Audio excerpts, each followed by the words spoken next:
Hello everyone, स्वागत है आप सभी का मेरे इस यूट्यूब चैनल मिथिला फूड में। आज मैं मसूर दाल की पकौड़े की रेसिपी लेके आई हूँ। इस रेसिपी को स्टार्ट करने से पहले यदि इस चैनल पर नए हैं, चैनल को अभी तक सब्सक्राइब नहीं किए हैं तो प्लीज़ चैनल को सब्सक्राइब करें। यदि ये रेसिपी ट्राई करने के बाद अच्छी लगती है तो वीडियो को लाइक करें, अपने दोस्तों सब में भी ज़रूर शेयर करें।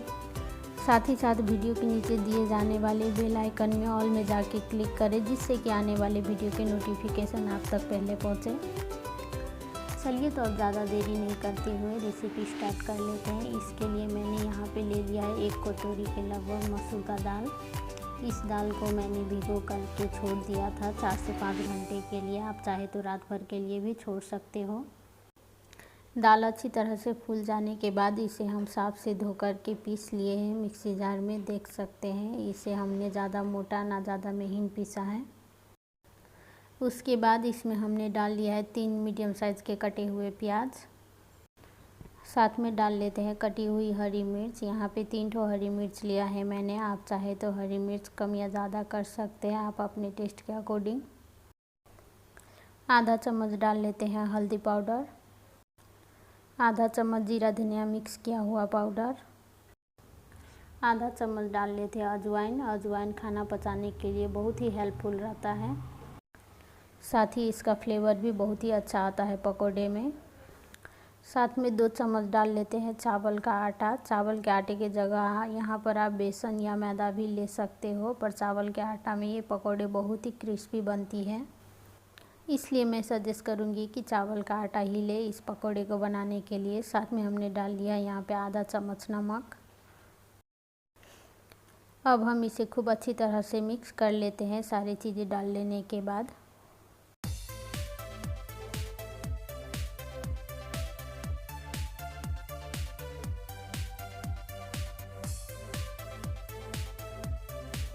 यहाँ पर हमने सारी चीज़ को खूब अच्छी तरह से मिक्स कर लिया है। अब इसे हम 5 से 10 मिनट के लिए छोड़ देते हैं, जिससे कि प्याज थोड़ा सा सॉफ्ट हो जाए। यहाँ पर देख सकते हैं 10 मिनट के बाद प्याज थोड़ी सी सॉफ्ट हो गई है। अब इसे हम अच्छी तरह से एक बार मिक्स कर लेते हैं, उसके बाद हम पकौड़े बना लेंगे। इस मिक्सर को एक बार अच्छी तरह से मिक्स कर लेने के बाद थोड़ी सी दाल को हम ले लेते हैं हाथ में और इसे पकोड़े के शेप में बना लेते हैं। पकोड़े आप अपने पसंद के अनुसार छोटा या बड़ा रख सकते हो। यहाँ पे मैं मीडियम साइज़ का बनाने जा रही हूँ।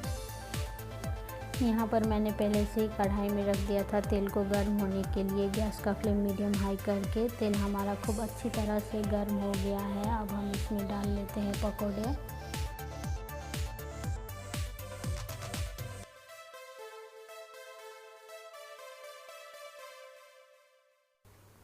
यहाँ पर मैंने एक एक करके इस तेल में पकोड़े को डाल लिया है, जितना एक बार में मैनेज हो सका। अब हम इस पकोड़े को एक तरफ से 2 से 3 मिनट के लिए अच्छी तरह से सिकने देंगे, गैस का फ्लेम मीडियम हाई करके। उसके बाद हम इसे पलटा लेते हैं। देख सकते हैं ये एक तरफ से गोल्डन ब्राउन हो चुका है। अब इस तरफ साइड से भी हम इसे अच्छी तरह से गोल्डन ब्राउन होने तक पका लेते हैं। 2 मिनट के बाद इस पकौड़े को हम फिर से पलटा करके चेक कर लेते हैं। देख सकते हैं ये दोनों तरफ से गोल्डन ब्राउन हो चुकी है। अब ये हमारा पकौड़ा अच्छी तरह से पक चुका है। अब हम इसे अच्छी तरह से एक बार चला लेते हैं, उसके बाद हम निकाल लेंगे।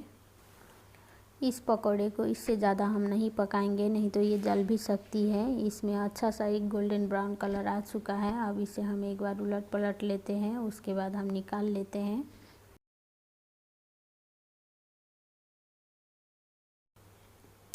सेम प्रोसेस से बाकी बची हुई दाल को भी हम इसी तरह से पकोड़े बना करके तैयार कर लेंगे।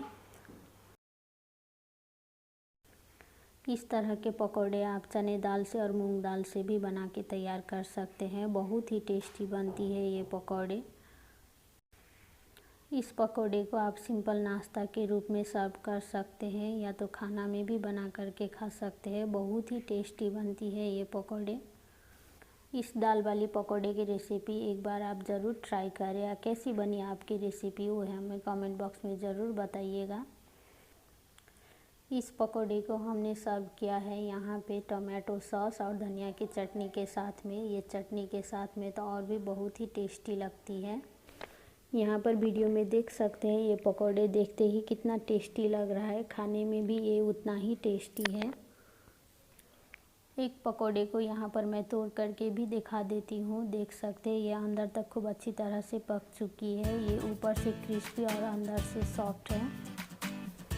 यदि ये पकौड़े की रेसिपी अच्छी लगी हो तो वीडियो को लाइक करें और मेरे चैनल पर नए हैं, इस चैनल को अभी तक सब्सक्राइब नहीं किए हैं तो प्लीज़ चैनल को सब्सक्राइब करें। अपने दोस्तों सब में भी, अपने रिलेटिव सब में भी इस रेसिपी को ज़रूर शेयर करें। इस वीडियो को वॉच करने के लिए बहुत बहुत धन्यवाद। अब हम फिर से मिलते हैं किसी दूसरी वीडियो में दूसरी रेसिपी के साथ।